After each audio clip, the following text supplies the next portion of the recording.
Qu'en est-il de la méditation dans le bouddhisme? Alors, la méditation vise la santé mentale, la tranquillité de l'âme, un peu comme la philosophie stoïcienne.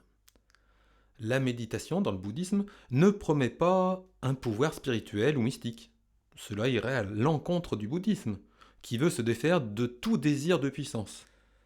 La méditation bouddhiste est un moyen pour développer le mental. C'est pour avoir de la force et faire face aux événements de la vie.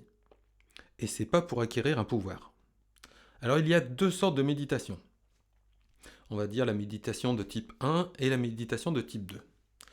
La méditation de type 1, elle se développe par la concentration. Et elle n'est pas originellement bouddhiste. Il faut oublier tout ce qui nous entoure, nos soucis, les sollicitations extérieures. Pour le faire, on peut se concentrer sur notre respiration par exemple. Cet exercice d'attention vise à nous oublier nous-mêmes, comme lorsqu'on est dans un jeu, pris dans un jeu ou dans un sport. On est entièrement dans ce sport, dans ce jeu, on oublie tout ce qu'il y a autour, tous nos problèmes. Donc c'est souvent dans l'action qu'on s'oublie. Notre concentration est orientée vers un but. Mais là, on vise le néant en quelque sorte dans le bouddhisme. Cet exercice est censé apporter le calme et un meilleur sommeil. Dans l'autre méditation, la méditation de type 2, elle consiste à se rendre attentif à tout ce que l'on fait, n'importe quelle action ou n'importe quelle pensée.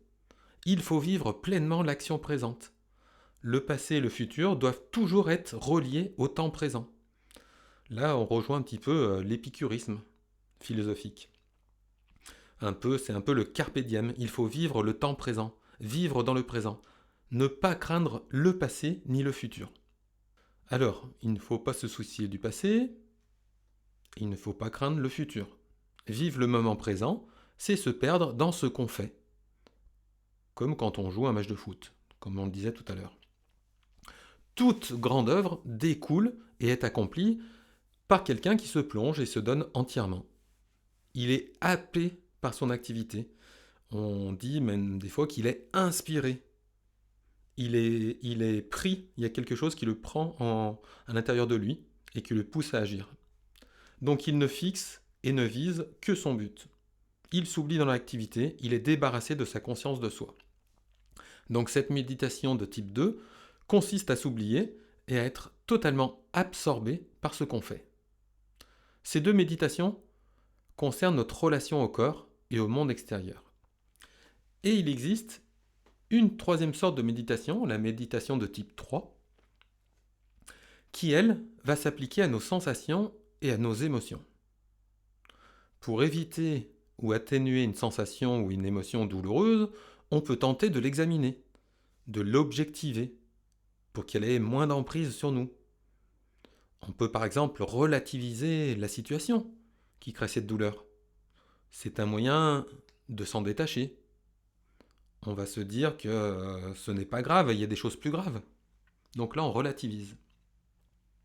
Donc ça, c'est la méditation qui va agir sur nos émotions. Et enfin, il y a un quatrième type de méditation, la méditation de type 4. Elle, c'est la méditation mentale. Elle s'applique à notre état d'esprit. Comme les autres méditations, il s'agit d'examiner comme un médecin, et non pas d'attribuer une valeur comme un juge ou un religieux. On ne va pas savoir si c'est vrai, faux, si c'est bien ou mal. Ainsi, on peut être emporté par l'amour, par la haine, par la jalousie, par l'envie. Si on prend conscience de notre état d'esprit, alors on peut mieux le maîtriser, on peut arriver à s'en détacher. Et comme ça, on évite les pièges de la conscience ou les pièges des instincts. Les situations où l'on doit s'oublier, quand on est dans l'action physique, il faut éviter de se regarder, de se tourner vers soi. Par contre, quand on est dans les actions mentales, il faut réussir à s'examiner. Il faut douter et il faut essayer d'objectiver. Attention, quand on est tourné vers l'extérieur dans l'action, c'est pas la même chose quand notre attention est tournée vers l'intérieur.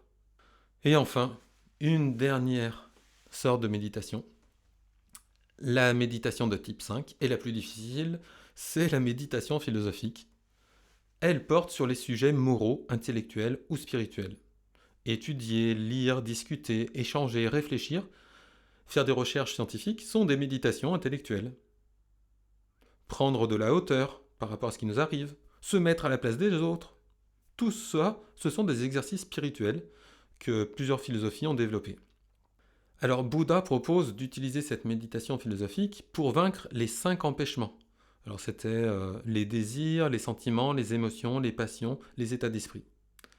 Et il veut développer les 7 facteurs d'éveil, qui sont l'attention, la recherche, la détermination, la joie, la détente, la concentration, l'ataraxie. L'ataraxie, c'est la tranquillité de l'âme, c'est être serein.